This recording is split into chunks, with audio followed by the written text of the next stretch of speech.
share pengalaman aku supaya lahiran dijamin sama BPJS. Bunda-bunda yang sebentar lagi mau lahiran, dengerin aku. Jadi ini pengalaman aku waktu lahiran anak pertama.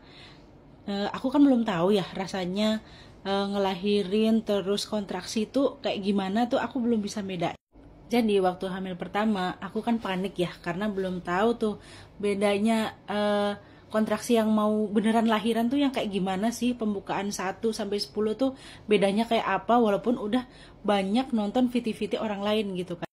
Jadi pas pertama tuh udah mulai kontraksi, yang katanya kalau misalnya kita udah nggak bisa senyum, itu tuh berarti udah tandanya kayak mau bukaan 4 ke atas gitu kan. Jadi waktu itu bener-bener aku bolak-balik rumah sakit sampai 3 atau 4 kali gitu, di 2 rumah sakit berbeda. Itu bener-bener udah sakit banget, dan aku sampai minta ampun sama suami, bayangin, karena aku rasanya udah nggak tahan banget, belum pernah ngerasain sesakit itu. Tapi waktu sampai di rumah sakit itu dicek sama bidan ya waktu itu tuh bahkan satu aja tuh mereka masih ragu gitu, kayaknya belum pembukaan malah.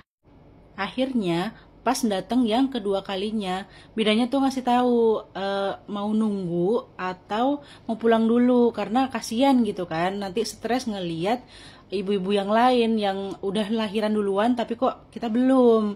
Jadi aku disuruh pulang dulu. Nanti kalau misalnya bener-bener sakitnya lebih dari ini dan udah keluar flek gitu atau keluar air-air, nah itu datang lagi gitu.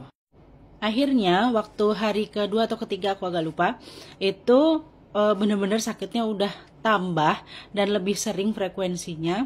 Terus pas aku mau ke kamar mandi itu ngeflek. Jadi saat itu aku putusin minta ke rumah sakit lagi. Dan alhamdulillah bener tuh, waktu yang udah ngeflek itu udah pembukaan keempat. Nah naik ke sampai 10-nya tuh cepet gitu. Maksudnya nggak sampai setengah hari pun nggak ada waktu itu, cuma berapa jam. Ya sudah, habis itu sambil menunggu sampai pembukaan ke-10, aku dipaksa bener-bener di saat yang gak enak itu, dengan semua rasa sakit itu, disuruh makan supaya kuat kan untuk lahiran normal, alhamdulillah. Nah walaupun lahirannya bener-bener gak pakai dokter sama sekali, waktu itu aku di rumah sakit ibu dan anak gitu, yang bantu cuma bidan 2 sama suamiku sendiri.